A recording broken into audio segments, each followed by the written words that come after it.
আরে আমার নেত্রী পালিয়ে রয়েছে, আমি কে? এইটা কিন্তু কাটাতে হবে। এইটা কাটানোর জন্য প্রাথমিকভাবে ভোকাল টনিক হতে পারে এটা।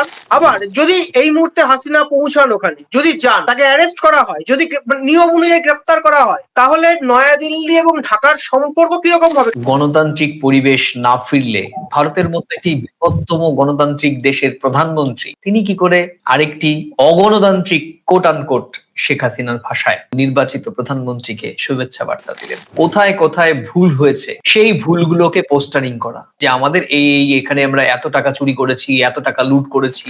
শেখ হাসিনার বাংলাদেশে ফেরা, শেখ হাসিনার ভবিষ্যৎ, আওয়ামী লীগের ফেরা, আওয়ামী লীগের ভবিষ্যতের সঙ্গে যে দেশটি সরাসরি যুক্ত সেই দেশটির নাম ভারত। বাংলাদেশে আওয়ামী লীগের কার্যক্রম নিষিদ্ধ, দলের নিবন্ধনও স্থগিত।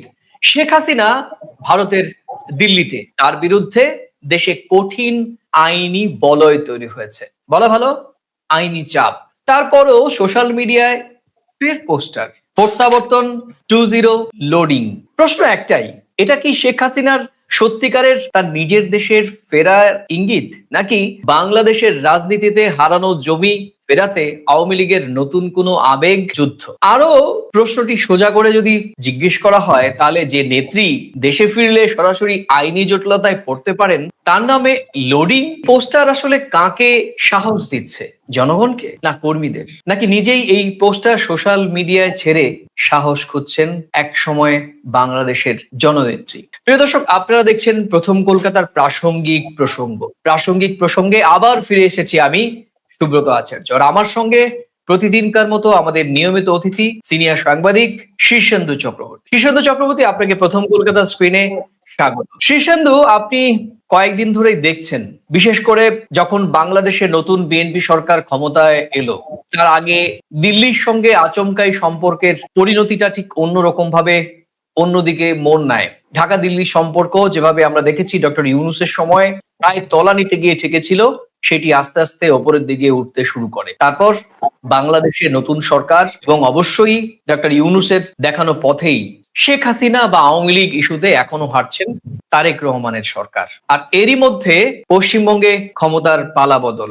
সব মিলিয়ে শেখ হাসিনার বাংলাদেশে ফেরার এই পোস্টার কতটা বাস্তবসম্মত?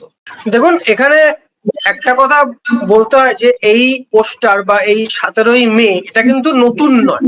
বাংলাদেশের ইতিহাসে, শেখ হাসিনার ইতিহাসে এটা 44তম প্রত্যাবর্তন দিবস। মানে 1981 সালের এই 17ই মে উনি প্রথমবার প্রায় 6 বছর পরে বাংলাদেশে ফিরেছিলেন। সেই হিসেবে এই দিনটি কিন্তু প্রতি বছরই আওয়ামী লীগ পালন করে থাকে। ফলে এটা নতুন কিছু নয়। এবছরে 2026-এ নতুন করে ভাবছে, নতুন করে তুলে আনলো তা নয়।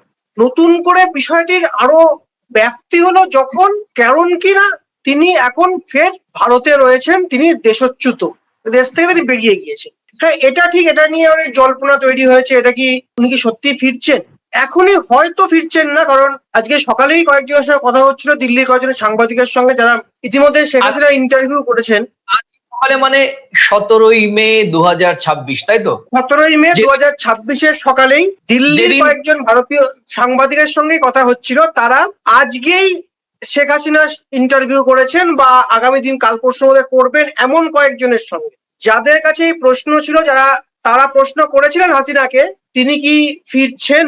এমনকি তারা প্রশ্ন করেছিলেন 17ই মে তো চলে গেল, তিনি কবে ফিরছেন। সেই সব সাংবাদিকদের কোটানকোট মুখের কথা প্রশ্নটি সুচতুরভাবে হেসে উড়িয়ে দিয়েছেন শেখ হাসিনা। তিনি বলেছেন সময়ের উত্তর দেবে। আবারও বলছি, এটা সম্পূর্ণভাবে তিনি স্বীকার করেছেন, তিনি বলেননি কবে ফিরছেন। তার কাছে প্রশ্ন ছিল 2026-এর 17ই মে চলে গেল, তাহলে কি 2027-এর 17ই মে? তিনি আবার 364 দিন পর 64 দিন করতে হবে। তিনি কিন্তু প্রশ্নটির কোনো না বলেননি, উত্তরে হেসে উড়িয়ে দিয়েছেন। এবং যে সাংবাদিকরা তার কাছে এই প্রশ্নটি করেছিলেন, তাদের প্রত্যেকের, যে চারজন ছিলেন, প্রত্যেকের মুখের কথা তিনি বলেছেন আগামী দিন দেখুন কি হতে যাচ্ছে। অর্থাৎ শেখ হাসিনা যে বাংলাদেশে ফিরতে পারেন, যে জল্পনা ছিল, সেইটা যেন তিনি জিইয়ে রেখেছেন এবং তিনি আগামী বছর 1 বছর অপেক্ষা করবেন এমন কোনো বার্তা তিনি দেননি। ফলে যদি এই বছরে শেখ হাসিনা বাংলাদেশে ফিরে যান, অবাক হওয়ার বা আশ্চর্য হওয়ার কিছু নেই। তুমি সেটা মনে করছো, তোমার সম্ভাবনা দেখছো যে এবছরে শেখ হাসিনা ফিরে যেতে পারেন, বা এরকম সম্ভাবনা দেখছো তুমি? সম্ভাবনা দেখছি এই কারণেই, কারণ তিনি কিন্তু আজকে সকালের বা 17ই মে 2026-এর সকালে যে 4জন ভারতীয় সাংবাদিকের সঙ্গে মিলিত হয়েছিলেন, তাদেরকে আমি নই, আবারও বলছি আমি নই, তারা প্রত্যেকের সঙ্গে কথা বলে যেটুকু বলছি, তিনি স্বীকার করেছেন, তিনি ফিরে যাওয়ার বিষয়টি যেমন স্বীকার করেছেন, 365 দিন পরে 2027-এর 17ই মে ফিরবেন, সেই কথাটিকেও সমর্থন করেননি। অর্থাৎ এর মাঝখানেই ফিরে যাওয়ার একটা প্রবল সম্ভাবনা। এবং যদি আমার ব্যক্তিগত মতে আসে, বাংলাদেশে আওয়ামী লীগের যা পরিস্থিতি, দলকে চাঙ্গা করতে গেলে, দলের কর্মী সমর্থকদের চাঙ্গা করতে গেলে, দলটাকে বাঁচিয়ে রাখতে গেলে হাসিনার বাংলাদেশে ফিরে যাওয়া একমাত্র পথ, সেখানে গিয়ে আইনি লড়াই করা একমাত্র পথ। বিদেশে থেকে, অন্য দেশে থেকে এইভাবে নিজের জমি শক্ত করা যায় না। দলকে আরো হারিয়ে যাবে, হাসিনাকে আরো হারিয়ে যেতে হবে। একদমই না। এটা কি শীর্ষেন্দু বাবু, এটা কি শুধুমাত্র শেখ হাসিনার ওপরেই নির্ভর করে বাংলাদেশে ফিরে যাওয়া, নাকি এর পেছনে দিল্লির নিজস্ব কোনো মতামত কাজ করবে, বা এটা এই মুহূর্তে দাঁড়িয়ে শেখ হাসিনার বাংলাদেশে ফিরে যাওয়ার সিদ্ধান্তটি কতটা আত্মঘাতী? শুনবো, নিশ্চয়ই এই বিষয়েও কথা হবে। কিন্তু দেখুন, আজকে গোটা বিষয়টি যদি আমরা আবেগ দিয়ে দেখি, তাহলে আমার মনে হয় কোথাও গিয়ে ঠিক হবে না। বরং আমরা গোটা বিষয়টি একটি ফ্যাক্ট থেকে তুলে আনবার চেষ্টা করব। এই যে পোস্টারটি আজকে বা গত কয়েকদিন ধরে আমরা দেখছিলাম সোশ্যাল মিডিয়াতে, সেটি কি শুধুই একটি পোস্টার? আজকে 17ই মে প্রত্যাবর্তন দিবস, সে কারণেই আবার জাগিয়ে দেওয়া হয়েছে, সামনে আনা হয়েছে, ভাইরাল করা হয়েছে নেতাকর্মীদের উজ্জীবিত করার জন্য, বিএনপিকে, জামাতকে কিংবা হাসিনা বিরোধী শক্তিকে কোথাও গিয়ে বিভ্রান্ত করার জন্য। আওয়ামী লীগ কি সত্যি দাবি করছে শেখ হাসিনা ফিরবেন? আর সেই দাবিটা কতটুকুন বাস্তবসম্মত? কারণ এই পোস্টারের বড় মুখ, পেছনের বাংলাদেশের পতাকা, সামনে বিশাল জনসমাগমের আবহ, সব মিলিয়ে একটা বার্তা যে শেখ হাসিনা ফিরছেন। কিন্তু রাজনীতিতে শীর্ষেন্দু বাবু, পোস্টারের আলো আর বাস্তবে রাস্তায় ফেরা এক নয়। কেন বলছি কথা? কারণ এই পোস্টারকে সরাসরি ঘোষণা বলা কঠিন, এটা বরং রাজনৈতিক একটি মনস্তাত্ত্বিক খেলা বা খেলার অংশ। আওয়ামী লীগ এখন মাঠে নিষিদ্ধ, সংগঠন প্রবল চাপে, বহু নেতা চুপ কিংবা ঘর ছাড়া, দেশের বাইরে, কলকাতায়, দিল্লিতে, ব্যাঙ্গালোরে। এমন ঠিক সময়ে কোট আনকোট শেখ হাসিনার প্রত্যাবর্তন শব্দটি কর্মীদের বোঝায় আসলে এটি একটি টনিক মাত্র। কিন্তু সত্যিকার অর্থে আবার ফ্যাক্টের কথা যদি আমরা ফিরে আসি শীর্ষেন্দু বাবু, শেখ হাসিনা 2024-এর 5 আগস্ট তাকে বাংলাদেশ ছাড়তে হয়েছে। এরপর অন্তর্বর্তীকালীন সরকার আওয়ামী লীগের কার্যক্রম নিষিদ্ধ করে এবং নির্বাচন কমিশন ও দলের নিবন্ধন স্থগিত করে। শুধু তাই নয়, নির্বাচিত বিএনপি সরকার আইন করে এই দলটিকে নিষিদ্ধ ঘোষণা করে। ফলে রাজনীতিতে ফেরার এই পোস্টারিং এর ঘোষণা কতটা বাস্তবসম্মত সেটি কিন্তু বিশ্লেষণের জায়গা তৈরি করে। আপনি সুনির্দিষ্টভাবে বলুন, এই বিশ্লেষণটি আসলে কি হওয়া উচিত? দেখুন, একটা বিষয় যেটা আপনি বারবার বলছেন, এটা একটা রাজনৈতিক টনিক।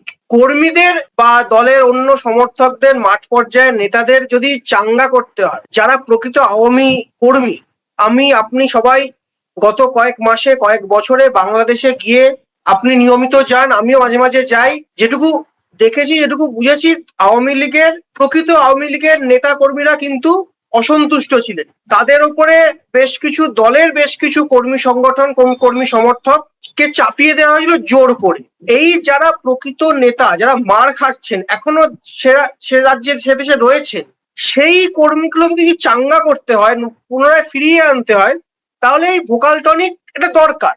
একমাত্র হাসিনা ছাড়া এটা কোনো আর কিছু নেই। মানে দলটাকে বাঁচাতে গেলে, আমি দলের সমর্থক, দলের কর্মী কিচ্ছু নই, ওটা বাংলাদেশের ব্যাপার, কিন্তু যে কোনো কর্মীকে বাঁচাতে গেলে দরকার। একজন বিশ্লেষক হিসেবে বলছেন, আমাদের দর্শকরা নিশ্চিতভাবে বুঝতে পারছেন যে আপনি আওয়ামী লীগ, বিএনপি কিংবা অন্য কোন দলের সমর্থক নন। আপনি একজন বিশ্লেষকের দৃষ্টিতেই বলতে চাইছেন যে আওয়ামী লীগ বা আওয়ামী লীগের জায়গায় যে কোনো দল থাকলে এই মুহূর্তে যদি তার নেত্রী দেশের বাইরে থাকতেন, তাহলে দেশের বাইরে থেকে তার দলকে যে কোনো, বাংলাদেশের ক্ষেত্রে সেটি নাও হতে পারতো, আমাদের দেশে আমাদের রাজ্যের কথা যদি এই মুহূর্তে তৃণমূল কংগ্রেসের কথাও যদি প্রাসঙ্গিকভাবে সংযুক্তি করা হয়, ধরুন এই মুহূর্তে মমতা বন্দ্যোপাধ্যায় ক্ষমতাচ্যুত হয়েছেন নির্বাচনের মাধ্যমে, ভোটের মাধ্যমে, তাকে যদি এই মুহূর্তে শেখ হাসিনার মতো দেশের বাইরে বা বাংলাদেশে গিয়ে পালিয়ে থাকতে হতো, তাহলে তার পক্ষে কি দল চালানো সম্ভব ছিল?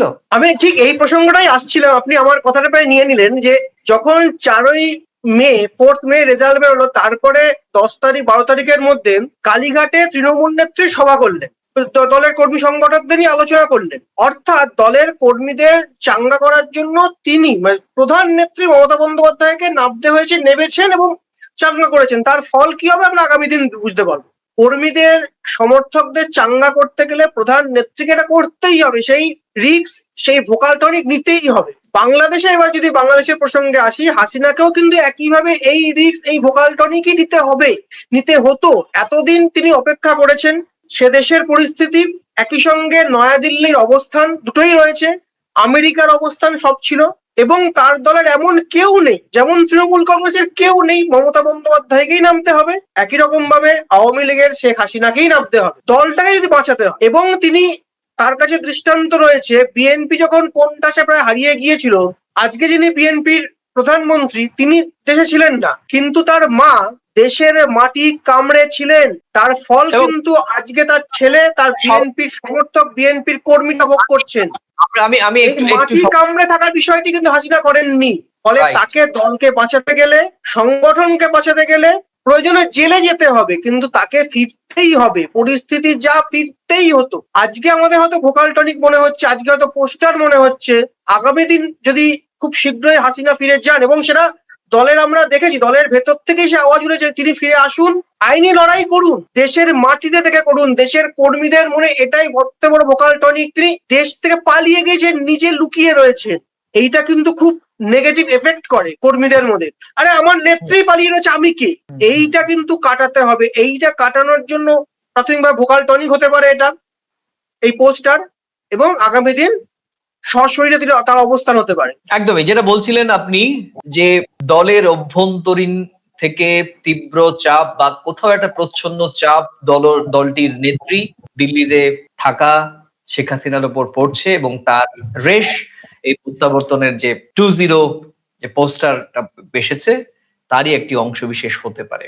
তাহলে আওয়ামী লীগ কি ফেরার প্রস্তুতি নিচ্ছে, বা পালিয়ে থাকা আওয়ামী লীগ, কারণ আওয়ামী লীগের সমর্থক বা নিরপেক্ষ জায়গা থেকে যারা লুট, যারা হামলা, যারা সন্ত্রাস, যারা সরকারি সুযোগ সুবিধা থেকে বঞ্চিত ছিল, যারা কোর আওয়ামী লীগের, যারা বঙ্গবন্ধুকে মনে প্রাণে ভালোবেসেছিলেন, তারা তো দেশ থেকে, সেই দেশটি থেকে পালিয়ে যাননি।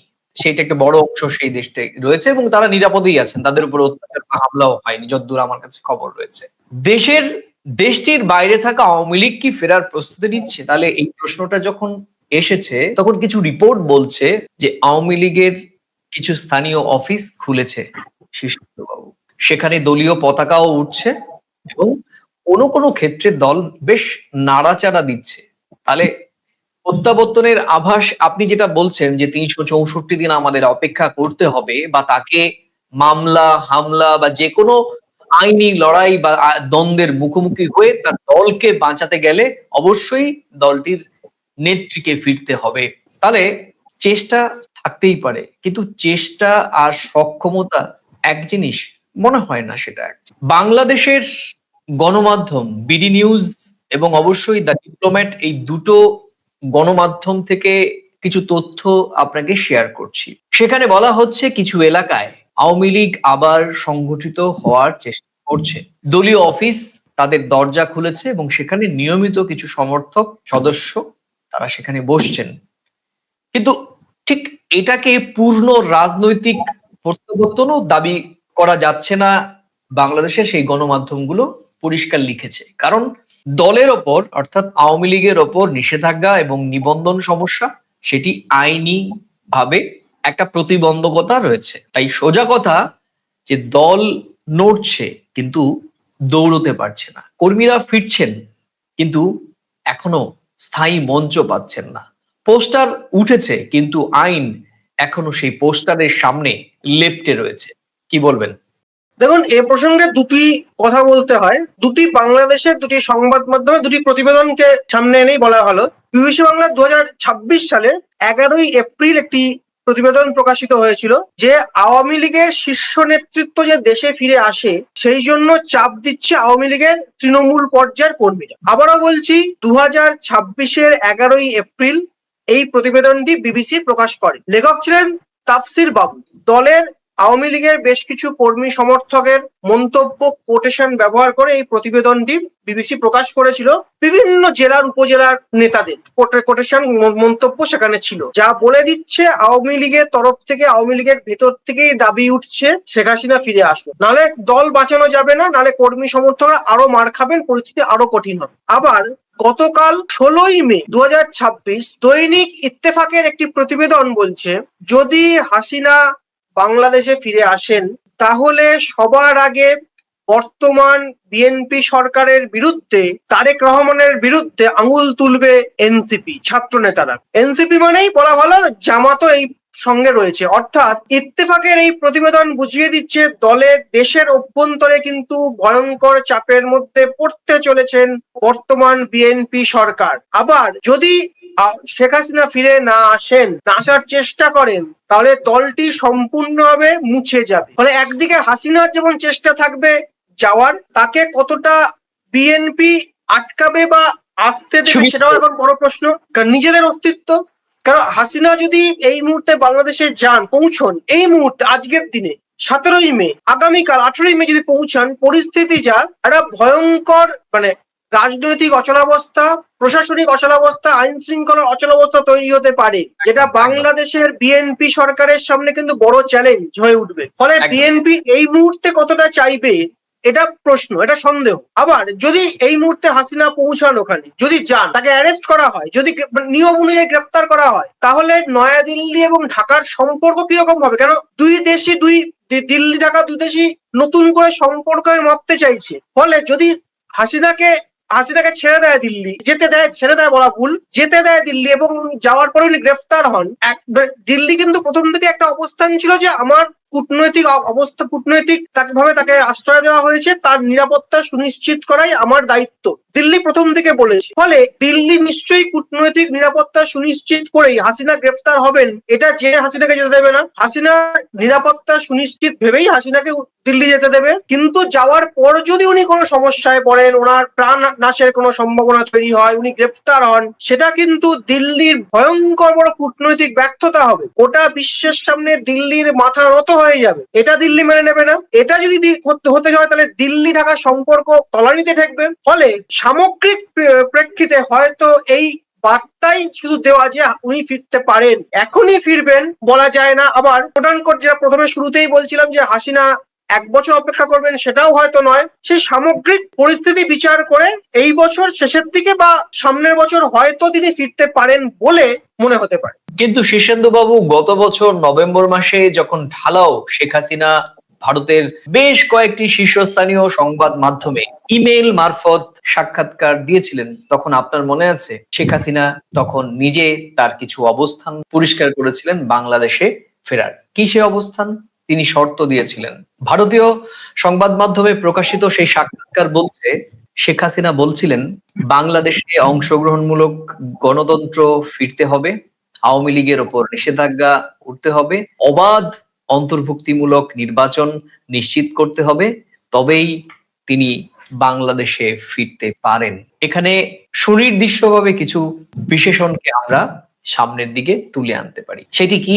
আমি এখনই ফিরছি, তিনি বলেছেন পরিস্থিতি বদলালে ফিরবো। অর্থাৎ যে পোস্টারে তিনি বলেছিলেন যে তিনি এখনই ফিরছেন বা শিগগিরই ফিরবেন, 364 দিন পরে ফিরছেন, সেটি পরিস্থিতির ওপর নির্ভর করছে শীর্ষেন্দু বাবু। তার যে পোস্টার, সেই পোস্টারে এখনো পর্যন্ত শুধুমাত্র একটি স্বাভাবিক নিছক পাবলিসিটির কৌশল বলেই অনেকে মনে করছেন। আপনি কিভাবে দেখছেন? দেখুন, আমি এই প্রসঙ্গে আরেকটু সংযোগ করতে চাই। আপনি যখন প্রশ্নটা করছিলেন তখন বললেন ইমেল মারফত তিনি যে সাংবাদিকদের সঙ্গে যোগাযোগ করেছিলেন। আজকে আমাদের এই আলোচনার শুরুতেই কিন্তু আমি বলেছিলাম হাসিনার সঙ্গে যে চার সাংবাদিকের দেখা হয় বা সাক্ষাৎ হয়, সেটাও কিন্তু ভার্চুয়াল সাক্ষাৎ, সেটাও কিন্তু ইমেল মারফতই কথা। মানে আমার কথা যেন বিকৃত না হয় যে উনি সরাসরি যোগাযোগ করেছিলেন বা সম্মুখ, এটা কিন্তু সামনাসামনি দেখা হয়নি, যদি এটা যেন দর্শকদের কাছে ভুল বার্তা না পৌঁছয়। দুই, বাংলাদেশের প্রাক্তন প্রধানমন্ত্রী কিন্তু একবারও বলেননি আমি অমুক তারিখের মধ্যে ফিরে যাব, বলেছিলেন গণতন্ত্র সুনিশ্চিত হলে। আজকে হয়তো আমার মতে আপনার মতে বাংলাদেশে গণতন্ত্র সুনিশ্চিত, ওনার মতে গণতন্ত্র সুনিশ্চিত হলেই কিন্তু উনি ফিরবে। ওনার মতে যতদিন না গণতন্ত্র সুনিশ্চিত হচ্ছে, যতদিন না নয়াদিল্লির মতে গণতন্ত্র সুনিশ্চিত হচ্ছে, ততদিন কিন্তু উনি ফিরছেন না। নয়াদিল্লির প্রসঙ্গ আপনি তুললেন। নয়াদিল্লি তো বাংলাদেশের নবনির্বাচিত সরকার প্রধান হওয়ার পর, আপনারও মনে আছে, আমরা তো সবসময় খবরে থাকি, প্রধানমন্ত্রী নরেন্দ্র মোদী প্রথম কোন রাষ্ট্রপ্রধান যিনি বাংলাদেশের নির্বাচিত, তখনও শপথ নেননি, তারেক রহমান প্রধানমন্ত্রী তার এক্স হ্যান্ডলে শুভেচ্ছা বার্তা পাঠিয়েছিলেন। তাহলে বাংলাদেশে গণতান্ত্রিক পরিবেশ না ফিরলে, ভারতের মতো একটি বৃহত্তম গণতান্ত্রিক দেশের প্রধানমন্ত্রী তিনি কি করে এই সামাজিক যোগাযোগ মাধ্যমে আরেকটি অগণতান্ত্রিক কোট আনকোট শেখ হাসিনার ভাষায় দেশের নির্বাচিত প্রধানমন্ত্রীকে শুভেচ্ছা বার্তা দিলেন?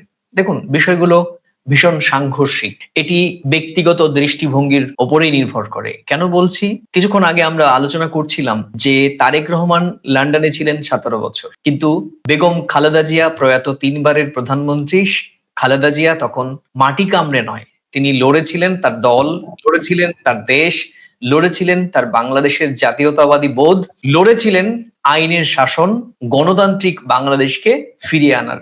উনি, আমরা আপাত দৃষ্টিতে যদি দেখি যে উনি একজন নারী, বাংলাদেশের বৃহত্তম অর্ধেক জনগোষ্ঠীর উনি একজন প্রতিনিধি, কিন্তু তিনি গণতন্ত্রের, গোটা দেশের গণতন্ত্রের জন্য লড়েছেন। তিনি কিন্তু নির্যাতিত অনেক রকম ভাবে হয়েছেন। মাটি কামড়ে পড়ে থাকার বিষয়টি আপনি সামগ্রিকভাবে বলেছেন। তাকে চিকিৎসা দেওয়া হয়নি, তার নিরাপত্তা কমিয়ে দেওয়া হয়েছিল, তাকে তাকে অন্যরকম চিকিৎসা দেওয়া হয়েছিল, উন্নত চিকিৎসার জন্য বিদেশে পাঠানো হয়নি, তাকে ছোটখাটো মামলাতে এমন ভাবে ফাঁসিয়ে দেওয়া হয়েছিল। এগুলো সবই ইতিহাস, এগুলো আপনি আমি, আওয়ামী লীগের যারা নেতা কর্মী সমর্থক বা বাংলাদেশের দর্শক সকলেই জানে। কিন্তু আমি এখানেই শেখ হাসিনার সঙ্গে বেগম খালেদা জিয়ার একটু তুলনা করছি এবং মানুষের দৃষ্টিভঙ্গি, দুজন নেত্রীর দৃষ্টিভঙ্গির পার্থক্য দেখছি। তিনি কিন্তু তখন বলেননি যে বাংলাদেশে গণতান্ত্রিক অবস্থা নেই, তিনি চলে যেতে পারতেন। তিনি কিন্তু বলেননি যে বাংলাদেশে যবে গণতান্ত্রিক অবস্থা আসবে আমার রাজনীতি করার মতো সুযোগ তৈরি হবে। দেখুন, একটা প্রবাদ আছে, না কাঁদলে মাও কিন্তু তার সন্তানকে দুগ্ধ পান করান না, তাই না? তাহলে গণতন্ত্রের জন্য আপনি লড়লেন না, বিদেশে আপনি আরামে আয়েসে একটি দেশের সরকারের পুইলি প্রটোকলে নিরাপত্তায় রয়েছেন, সমস্ত সুযোগ সুবিধা ভোগ করছেন। দেশের কোটি কোটি আওয়ামী লীগের সমর্থক, ভক্ত, ভোটার, তাদেরকে আপনি অগ্নিকুণ্ডুলের মধ্যে ফেলে দিয়ে বাইরে দেশে শুধুমাত্র প্রত্যাবর্তনের একটা এক কলামের একটি ইমেজ, যেটি খুবই সহজ, এআই দিয়ে সেকেন্ডে তৈরি করে দিয়েই আপনি সোশ্যাল মিডিয়ায় তৈরি করে দিয়ে আপনি ফিরছেন বলে জিগির তুললেন। এটা বাংলাদেশের আওয়ামী লীগের মতো রাজনৈতিক দলের একজন সভানেত্রীর যোগ্যতা নিয়ে প্রশ্ন তুলতেই একেবারে উদাহরণস্বরূপ হিসেবে তোলা সম্ভব। সুতরাং তার বাংলাদেশে ফিরে যাওয়ার গণতান্ত্রিক অবস্থা কবে ফিরবে সেটি তার দৃষ্টিভঙ্গির ওপর, তার সুবিধের ওপর, তার সুযোগের ওপর নির্ভর করছে বলে আমার মনে হয়। আপনি যদি সংক্ষেপে আপনার মূল্যায়ন বলেন।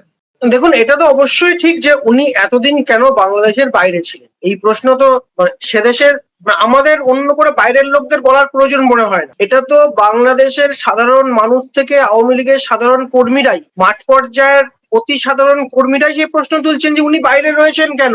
সেই সময় হয়তো প্রাণনাশের আশঙ্কা ছিল, পরবর্তীকালে তিনি কেন এই মানে গ্রেপ্তার হওয়ার ভয়, হয়তো বলতে পারে যে তার নিরাপত্তা সুনিশ্চিত এরকম ভয়, সেটা বিএনপির ক্ষেত্রেও ছিল। সুতরাং এই প্রশ্ন তো রয়েছে বলেই, এবং দলের হাজার হাজার কর্মীরা দেশ ছেড়ে অন্য জায়গায় রয়েছেন এবং যাদের বিরুদ্ধে কোটি কোটি হাজার কোটি টাকার দুর্নীতি রয়েছে, এই কারণেই তাদের পালিয়ে থাকতে হচ্ছে। দলের শুদ্ধিকরণ এখন আওয়ামী লীগের অন্যতম বড় চ্যালেঞ্জ। কাদেরকে আনবেন, দলের আমার কেউ নেই।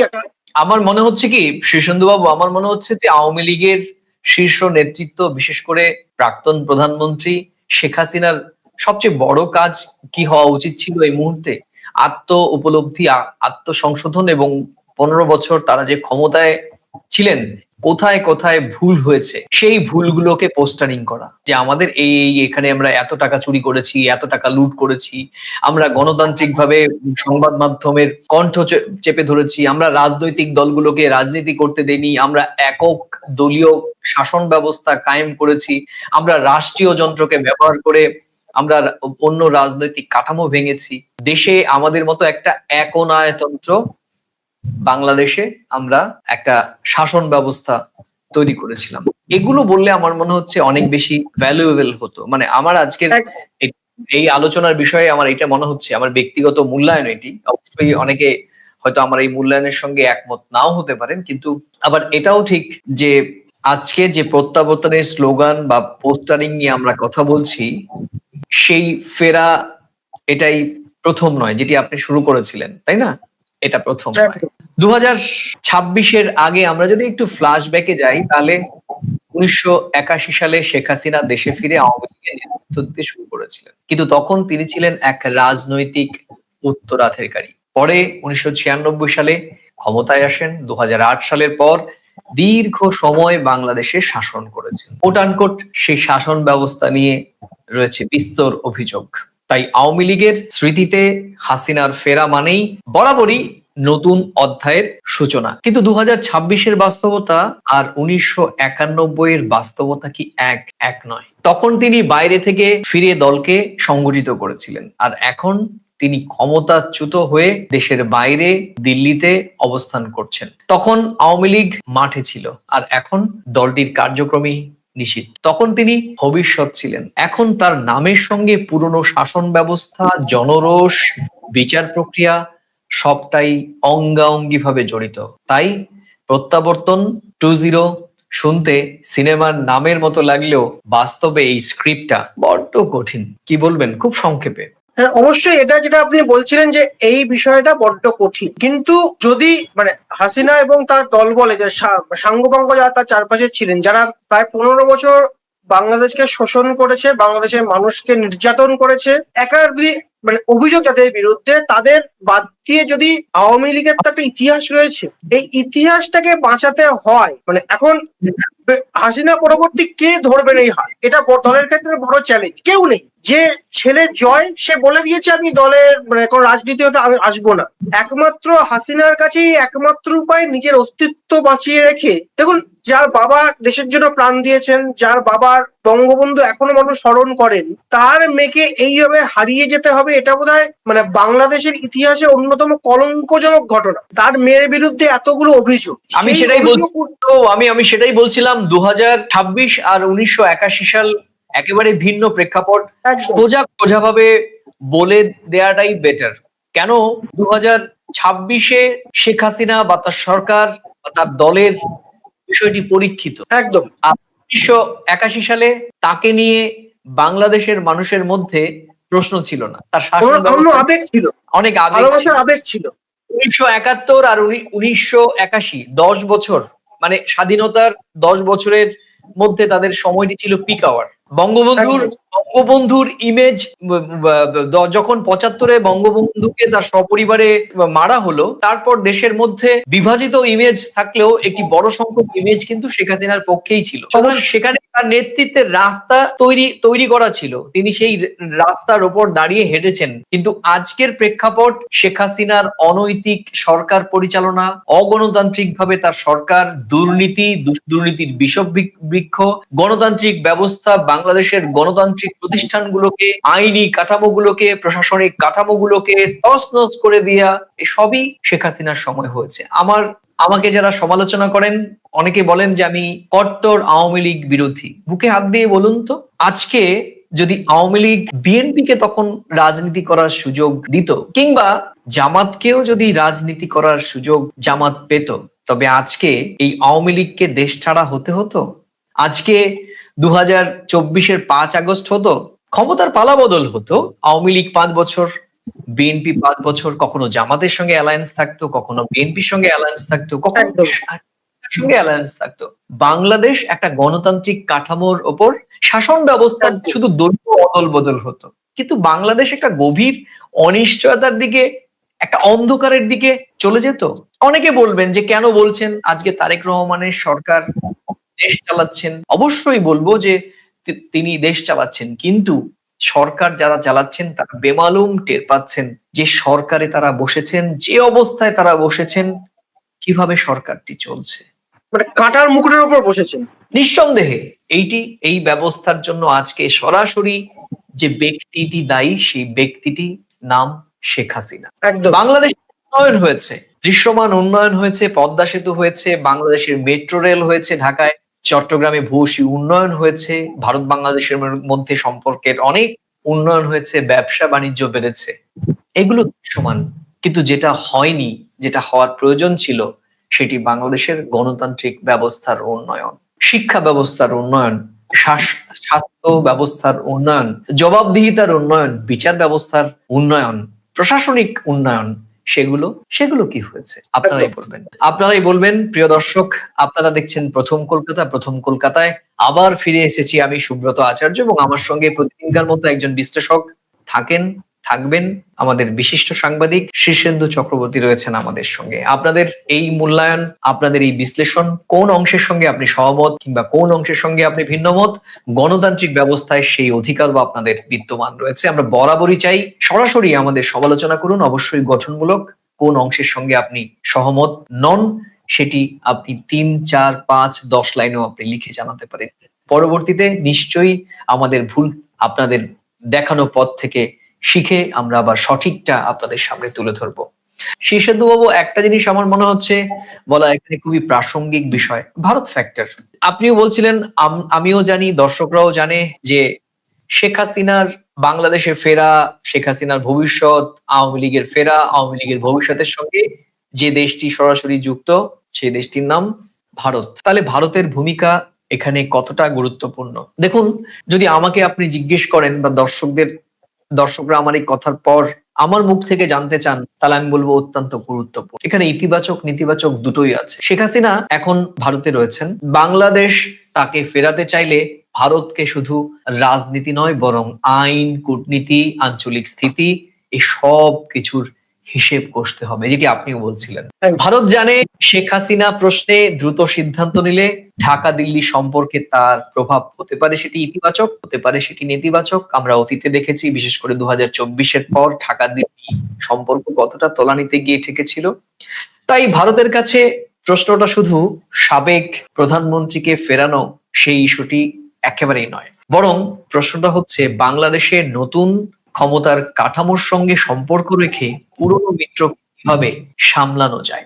ছোট্ট করে দেখুন, একদমই মানে যেটা বলছিলেন যে এই মুহূর্তে দিল্লির অবস্থান সত্যি অনেকটা তাৎপর্যপূর্ণ এবং কূটনৈতিকভাবে তাৎপর্যপূর্ণ।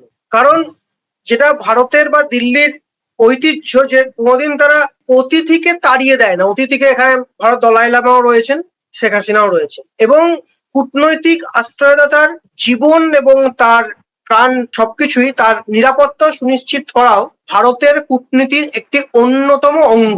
ফলে এবং বাংলাদেশের বন্ধুত্ব ভারত চায়। গঙ্গা চুক্তি সহ একাধিক চুক্তি নিয়ে ইতিমধ্যেই বাংলাদেশ সুর গরম করেছে। তার সঙ্গে বাণিজ্যিক এবং চুক্তিগত দিকগুলো অবশ্যই গুরুত্ব পাচ্ছে, এমনকি গুরুত্ব পাচ্ছে সীমান্ত সুরক্ষাও, যেখানে দুদেশের সম্পর্কটা আস্তে আস্তে একটা শীতলতা থেকে আস্তে আস্তে ভালো জায়গায় পৌঁছচ্ছে।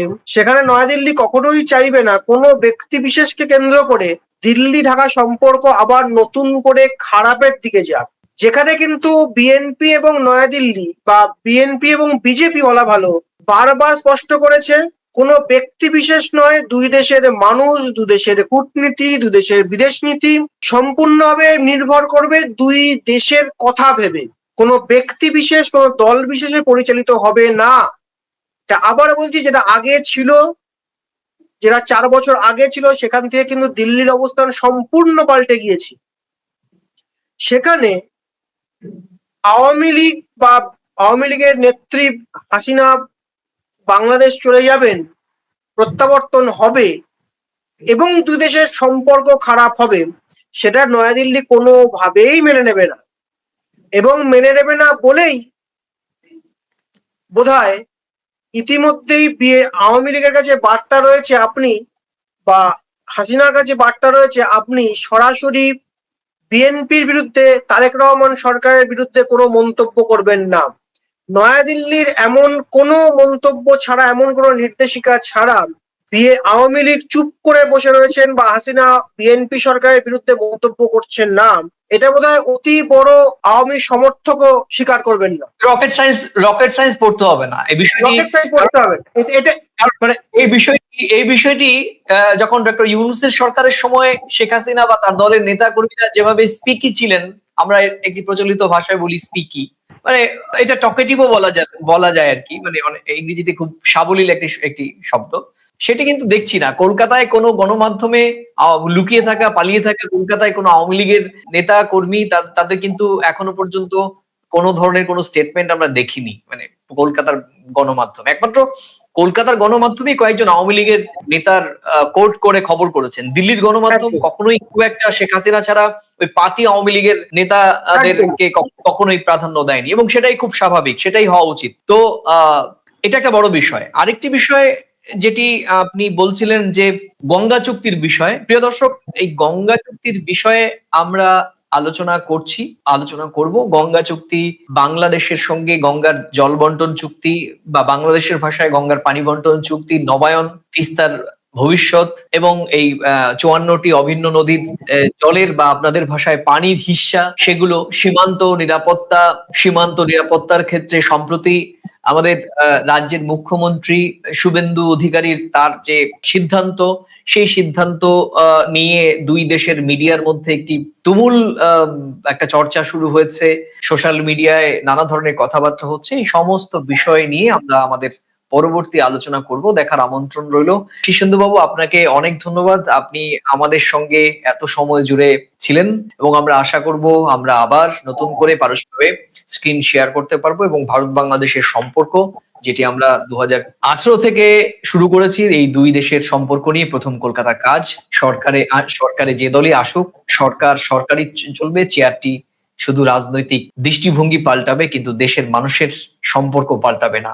দুই দেশ, আমরা প্রতিবেশী দুই দেশের মানুষ, একে অপরের সঙ্গে সুখে দুঃখে কষ্টে আশায় আকাঙ্ক্ষায় বাঁচবো, এই নীতিতেই প্রথম কলকাতা চলবে। অতীতেও চলেছে, এখনো চলছে, আগামীতেও চলবে। শেষ করব আপনাকে ধন্যবাদ জানিয়ে শুধু কয়েকটি কথা বলে। তাহলে সার কথা কি দাঁড়ালো? সার কথা হলো, এই প্রত্যাবর্তন 2.0 এই মুহূর্তে বাস্তব কোনো কর্মসূচি নয়, বরং এটি একটি রাজনৈতিক বার্তা। আওয়ামী লীগ বোঝাতে চাইছে তারা শেষ হয়নি, বা সত্যিকার অর্থে দলটি তো শেষ হয়ে যায়নি। শেখ হাসিনার এই ছবি দিয়ে তারা কর্মীদের ধরে রাখতে চাইছে, কিন্তু আবারও ফ্যাক্ট বলছে শেখ হাসিনার ফেরার সামনে 5টি দেওয়াল রয়েছে। কি সেই দেওয়ালগুলো? একটি আইনি চাপ, দ্বিতীয়টি দলীয় নিষেধাজ্ঞা, তৃতীয়টি নিবন্ধন সংকট, চতুর্থ এবং পঞ্চম জনমতের ক্ষত এবং ভারত বাংলাদেশের কূটনৈতিক সম্পর্ক। তাই আজকের এই বাস্তবতায় শেখ হাসিনার বাংলাদেশে ফেরা খুবই কঠিন, এবং এই মুহূর্তে আজকের দিনে দাঁড়িয়ে কল্পনাতীত। বরং এই পোস্টার প্রমাণ করছে আওয়ামী লীগ এখনো নিজের রাজনীতির এক ব্যক্তির মুখের উপর দাঁড়িয়েই রয়েছে। অর্থাৎ পোস্টার বলছে লোডিং, কিন্তু বাস্তব বলছে সিস্টেম এরর। প্রিয় দর্শক, বাংলাদেশে শেখ হাসিনার ফেরা এখন রাজনীতি পথে বা রাজপথের খবর একেবারেই নয়। আদালত, কূটনীতি, জনমতের কঠিন এটি এক অঙ্ক। আর আওয়ামী লীগের জন্য সবচেয়ে বড় প্রশ্ন, নেত্রী ফিরবেন কিনা, তার আগে দলটা আদৌ থাকবে কিনা, সেটি এখন কোটি টাকার প্রশ্ন। প্রিয় দর্শক, আবার দেখা হবে নতুন কোনো প্রাসঙ্গিক প্রসঙ্গ নিয়ে। ততক্ষণ ভালো থাকুন।